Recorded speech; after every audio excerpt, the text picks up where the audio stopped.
Ethan Carter walked briskly down the bustling city streets, his sharp navy blue suit immaculate, his presence commanding attention wherever he went. A billionaire in his early 30s, Ethan had it all: wealth, charm, and influence. Yet tonight, as he glanced at the glittering skyline above, there was a distinct weight in his chest. Another family dinner loomed, another evening where his father would press him about his personal life. "When will you find someone worthy, Ethan?" his father's voice echoed in his mind, sharp and judgmental.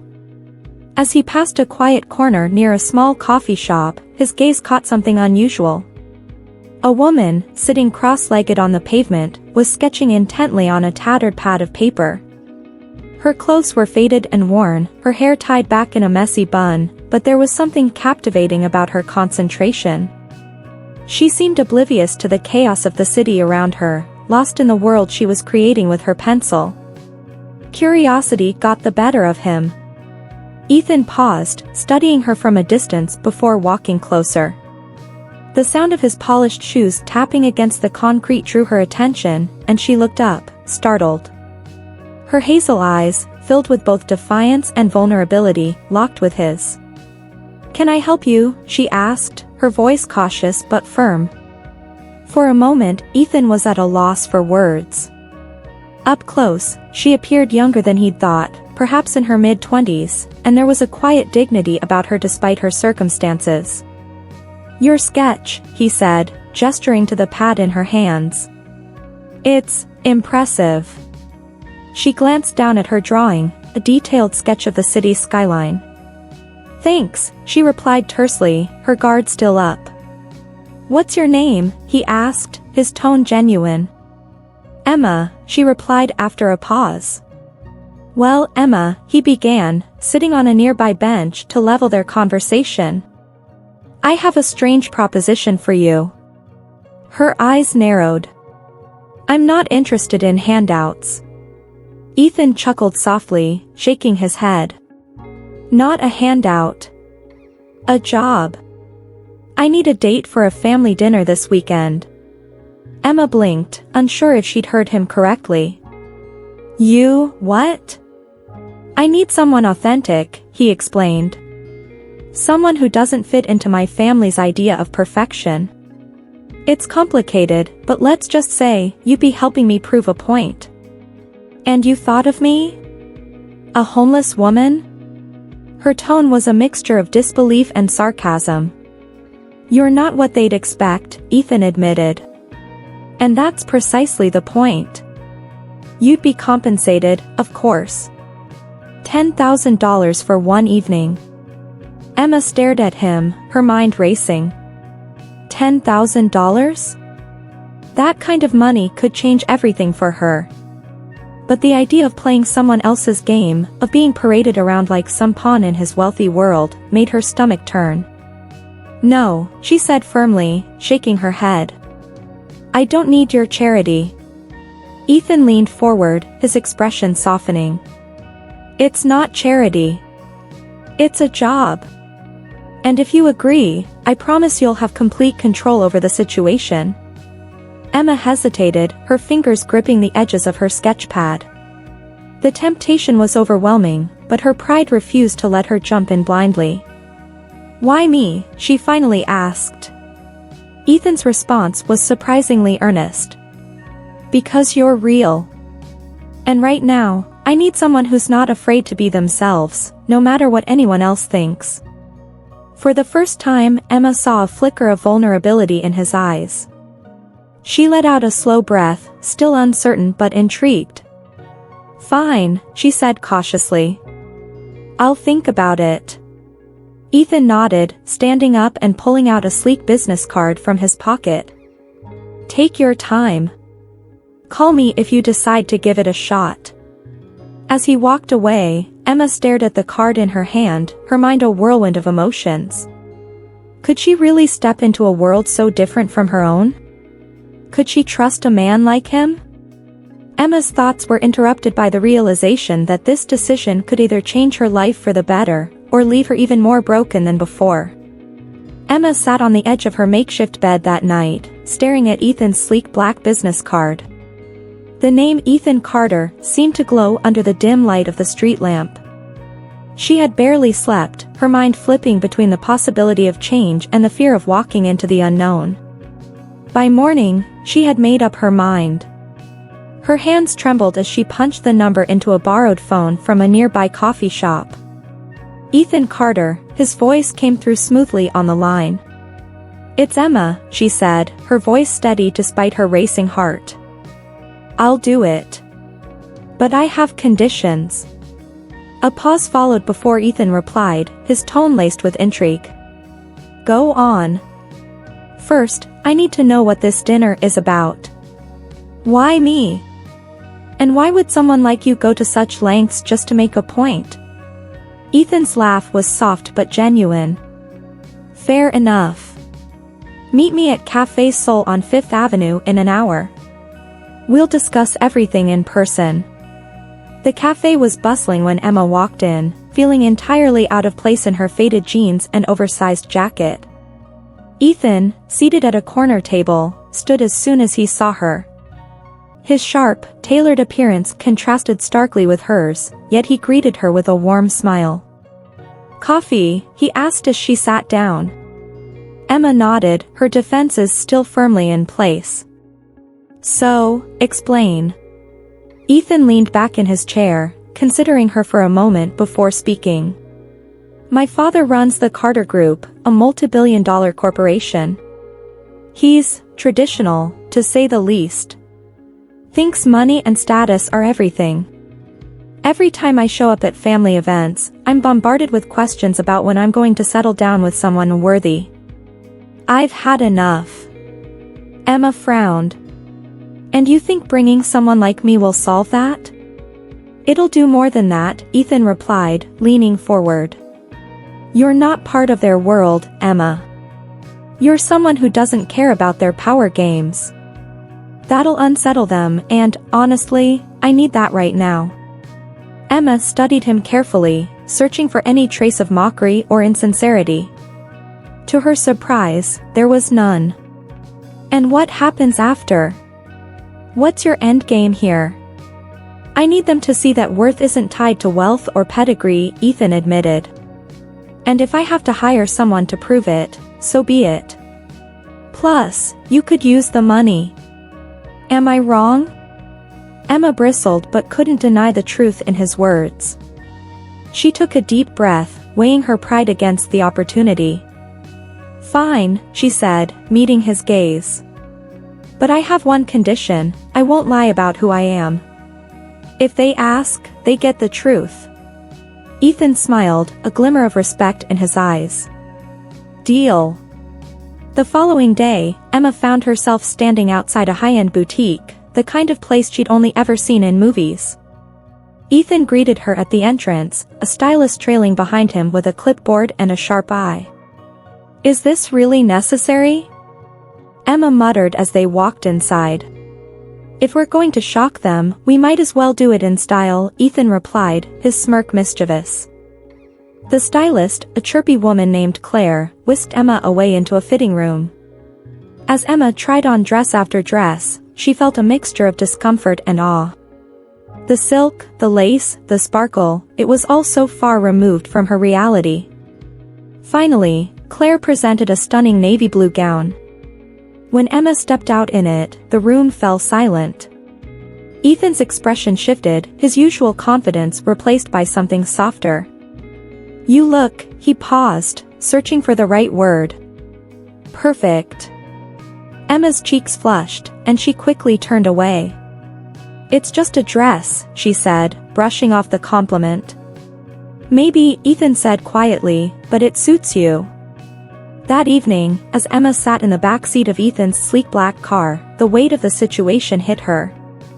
She was about to walk into a room filled with people who would see her as an outsider, a fraud. Could she really pull this off? As the car pulled up to the Carter family estate, Emma's heart raced. She had agreed to play this part, but she couldn't shake the feeling that she was stepping into a lion's den, and she had no idea what awaited her inside. The Carter estate was more like a palace, its grand marble facade glowing under the soft evening lights. Emma's stomach churned as she stepped out of the car, her borrowed confidence threatening to crumble with every passing second. Ethan appeared beside her, his demeanor calm and collected. "Relax," he murmured. "They'll try to intimidate you. Don't let them."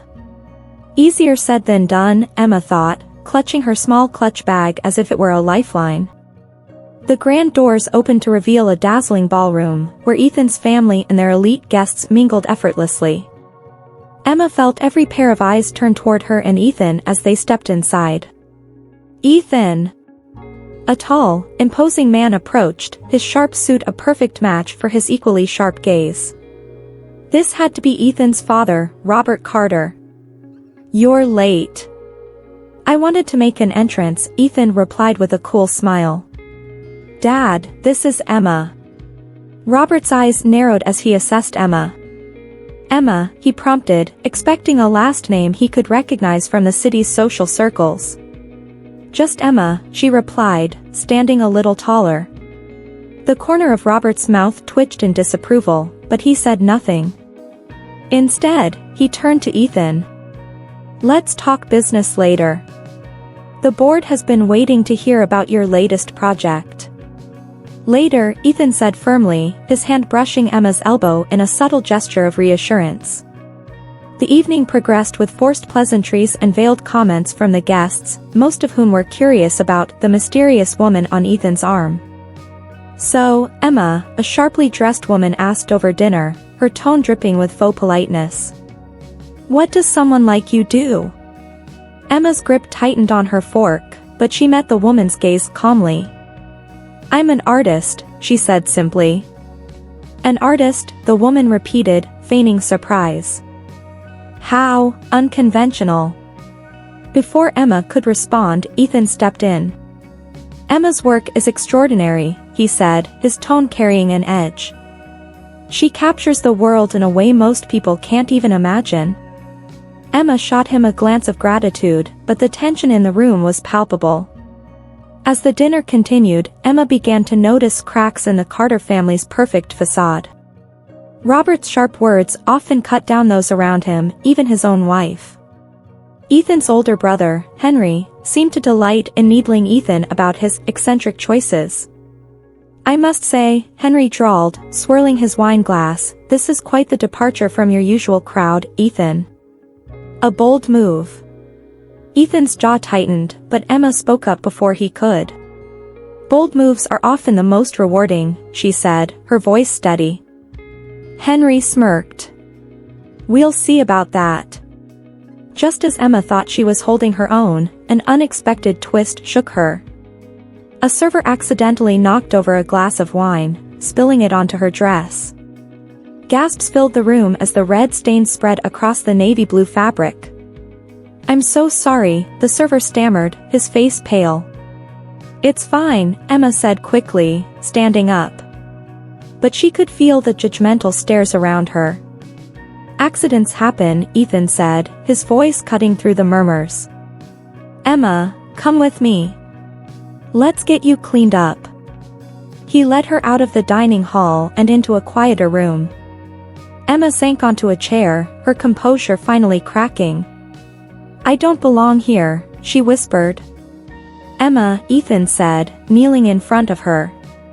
"You've been stronger tonight than most of these people ever will be. Don't let them get to you." She looked up at him, her resolve slowly returning. "Why do you care so much?" Ethan hesitated before replying, "Because you're the only person here who's real. And I'm starting to realize how much that matters." As they re-entered the dining room, all eyes turned toward them again. But this time, there was a strange mix of curiosity and respect in the room. Just as Emma began to regain her footing, Robert Carter stood up, raising his glass. "I'd like to propose a toast," he said, his gaze fixed on Emma. "To Ethan's date, who I believe still has a few secrets to share with us." Emma froze, her heart pounding. What was he about to reveal? The room fell silent as Robert Carter's words hung in the air. Emma's chest tightened, her pulse roaring in her ears. She glanced at Ethan, whose expression darkened. His father's smirk hinted at something more, an unspoken challenge meant to unsettle her. "Secrets?" Emma said, forcing a smile and steadying her voice. "That's quite the accusation, Mr. Carter.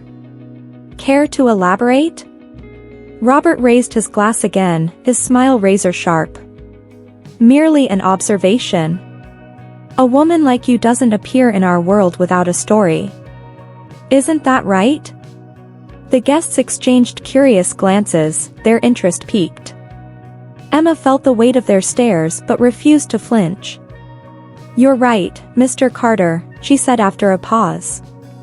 "I do have a story. But I don't believe tonight's dinner is the place for it." The tension in the room shifted slightly, admiration flickering in a few eyes. Ethan stepped in, his tone calm but firm. "Dad, if you're done turning this into a courtroom, maybe we can enjoy the rest of the evening." Robert's smirk faltered for a fraction of a second, but he said nothing further. After dinner, the guests moved to the grand living area, where soft music played and drinks were served. Emma stood near a large window, taking a moment to catch her breath. "You handled him well," a voice said behind her. Emma turned to find Ethan's mother, Margaret Carter, standing there. She was elegant, with kind eyes that belied the tension she likely endured in her household. "Thank you," Emma said cautiously. Margaret smiled faintly. "Robert has always been intense. Don't take it personally. He tests everyone, even his own children." "Seems exhausting," Emma replied, unable to hide her candor. Margaret chuckled softly. "It is. But you're stronger than you think, Emma. Don't let anyone here convince you otherwise." Just as Emma began to feel a flicker of ease, Henry approached, his expression full of mischief. "Ethan tells me you're an artist," he began, his tone overly casual. "Do you have a gallery? Or are your masterpieces exclusive to street corners?" Emma stiffened, her frustration bubbling to the surface. Before she could respond, Ethan joined them, his tone icy. "Henry, don't." Henry smirked. "I'm just curious. After all, we're getting to know the lovely Emma, aren't we?" Emma took a deep breath, refusing to let him rattle her. "Actually, Henry, I don't have a gallery yet. But street corners have more life and soul than most galleries ever will. Maybe you should visit one sometime, you might learn something." Henry blinked, clearly not expecting such a sharp retort. Ethan's lips twitched, his approval evident. The evening wore on, but Emma couldn't shake the feeling that she was being watched. Every now and then, she caught Robert's piercing gaze. It was as if he were waiting for her to slip, to reveal some flaw that would justify his skepticism. As the night drew to a close, Robert approached Ethan and Emma. His expression was unreadable, but his words carried an edge. "Ethan, may I have a word?" "Alone," Robert said, barely glancing at Emma. "No," Ethan replied, his tone flat. "Anything you have to say, you can say here." Robert's eyes narrowed. "Very well. You claim to see something in this woman that the rest of us don't. I'd like to know what it is." Ethan's jaw tightened, but before he could respond, Emma stepped forward. "I'll tell you what he sees," she said, her voice steady. "He sees someone who doesn't measure worth by the size of a bank account. He sees someone who's faced the kind of challenges that most people in this room can't even imagine. And he sees someone who's not afraid of people like you." A murmur ran through the room, the guests clearly taken aback by her boldness. Robert's expression hardened, but there was a flicker of something else in his eyes, respect, perhaps?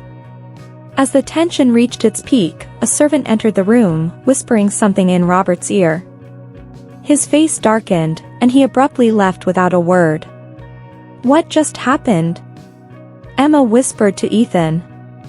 "I don't know," he said, watching his father's retreating figure. "But whatever it is, it's not over." Emma couldn't shake the unease that Robert's abrupt departure had left behind. The evening had been a whirlwind of tension and subtle battles, but the unexpected turn felt ominous. As the guests began to disperse, Ethan gently touched her arm. "Let's get out of here," he said softly. Emma nodded, relieved to leave the charged atmosphere behind. The car ride back to Ethan's penthouse was quiet. Emma stared out the window, her thoughts swirling. Ethan finally broke the silence. "You were incredible tonight," he said. "I don't think anyone's ever stood up to my father like that." Emma turned to him, her expression softening. "I didn't do it for the applause, Ethan. I couldn't let him demean me." Ethan reached for her hand, his grip firm and reassuring. "You didn't just stand up for yourself. You showed them what real strength looks like." As they arrived at Ethan's penthouse, Emma was struck by the breathtaking view of the city's skyline. She walked to the balcony, taking in the twinkling lights. Ethan joined her, carrying 2 glasses of wine. "You know," he began, his voice slow and thoughtful, "tonight made me realize something." Emma turned to him, curiosity etched on her face. "What's that?" Ethan set the glasses down and took both her hands in his. "You've changed me, Emma. Before you, my world was all about numbers, acquisitions, and proving myself to people like my father. But you've shown me what really matters." Her breath caught as his words sank in. "Ethan, what are you saying?"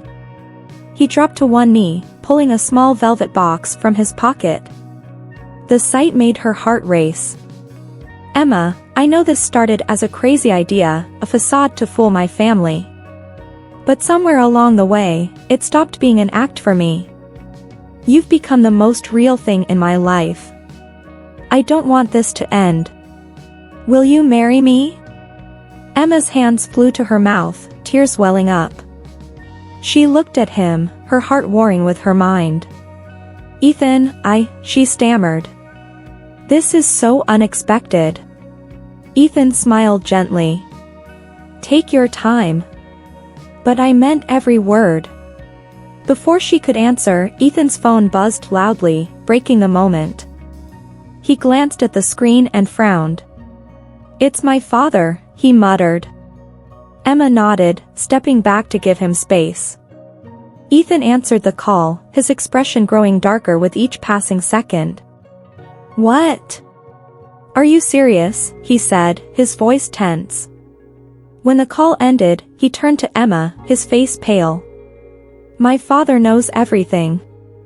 Emma froze. "Everything?" Ethan nodded grimly. "He hired a private investigator. He knows about the arrangement." The revelation hit Emma like a freight train. "What does he plan to do?" Ethan ran a hand through his hair, clearly frustrated. "He wants a meeting. Tomorrow. He says if we don't come clean, he'll expose us himself, and ruin both our reputations in the process." Emma felt her stomach churn. "Ethan, this was your idea. How are we supposed to fix this?" "We'll face him together," Ethan said firmly. "I won't let him hurt you. But first, I need to know, will you marry me?" Emma's mind raced. Could she trust Ethan's promise? Or was this all spiraling into something far beyond her control? As Emma opened her mouth to respond, the doorbell rang. They exchanged a wary glance. "Were you expecting anyone?" Emma asked.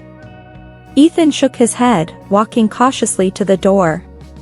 When he opened it, Robert Carter stood there, his expression a mix of anger and determination. "We need to talk. Now." Ethan stepped aside to let his father in, his jaw tight and his fists clenched at his sides.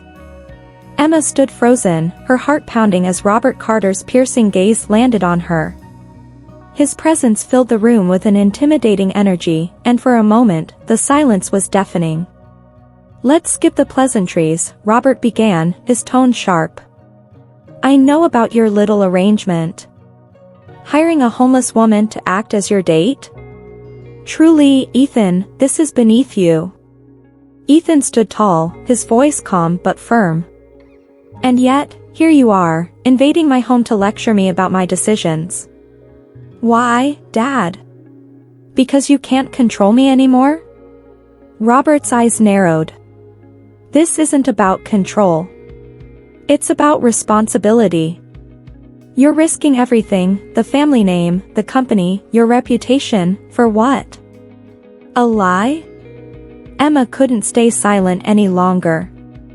She stepped forward, her voice steady despite the fear gnawing at her.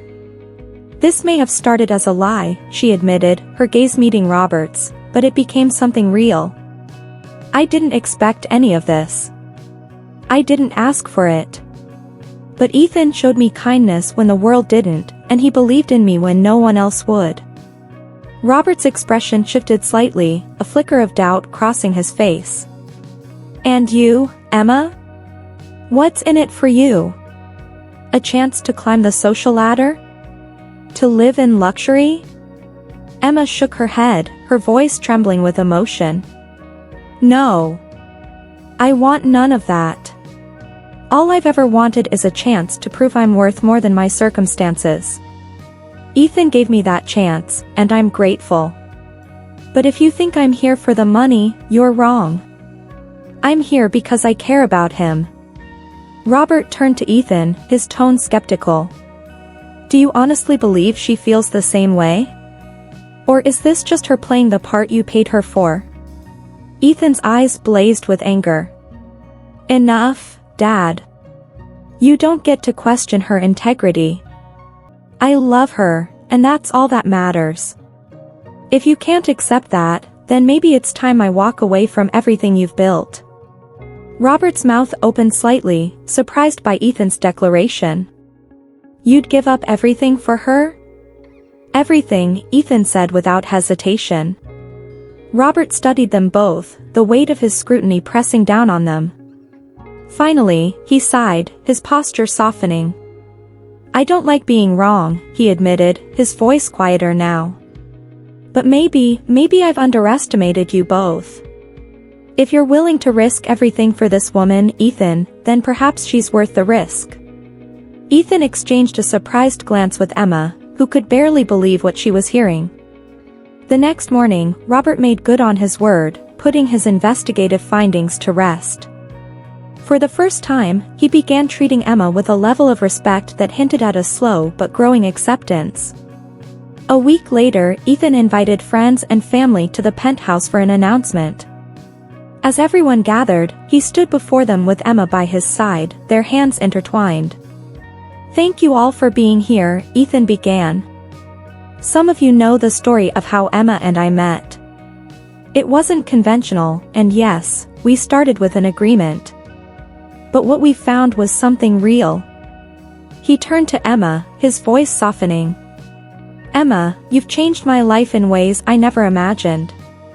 You've shown me what strength and kindness look like. And I can't imagine my future without you in it.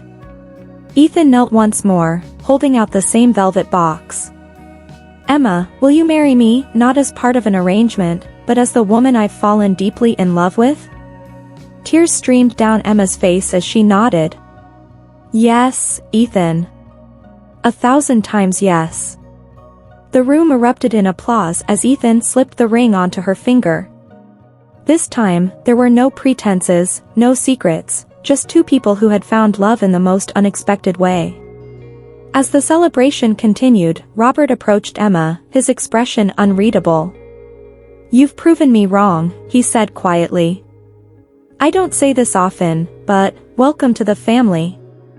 Emma smiled, her heart full. Thank you, Mr. Carter.